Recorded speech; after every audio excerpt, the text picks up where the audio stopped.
آپ صلی اللہ علیہ وسلم نے اس سورہ کو قرآن پاک کا دل قرار دیا ہے۔ یہ سورہ مکی ہے اور اس میں 5 رکوع 83 آیات ہیں اس کی۔ اس سورہ کی ابتدا جس لفظ سے ہوئی ہے، اس سورہ کا عنوان بھی وہی ہو گیا، یاسین۔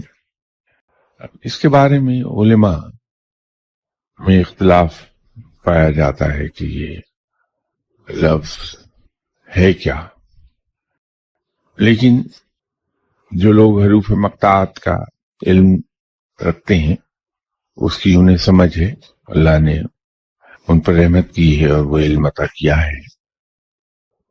ان کے علم میں ہے کہ اصل میں یہ ان 72 ناموں میں سے ہے جو آپ صلی اللہ علیہ وسلم کو معراج کے موقع پر ہر منزل پر آپ صلی اللہ علیہ وسلم کو مخاطب کیا رب نے جن ناموں سے، یہ نام انہی میں سے ایک ہے۔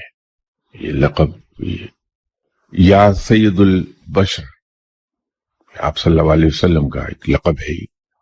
اس کی فضیلت تو سب سے بڑی یہی ہے کہ آپ صلی اللہ علیہ وسلم نے اس کے بارے میں یہ فرمایا کہ یہ قرآن پاک کا قلب ہے، اور خدا آپ صلی اللہ علیہ وسلم کی ایک اور حدیث ہے کہ تم اپنی اموات کے قریب سورہ یاسین کی تلاوت کیا کرو، تو حالت نزاع سے بآسانی گزر جانے کے لیے اس کی برکت استعمال ہوتی ہے۔ اس کی برکت سے انسان حالت نزاع کی جو تکلیف ہے، جان کنی کی جو تکلیف ہے، اس سے بڑی جلدی رہائی پا جاتا ہے۔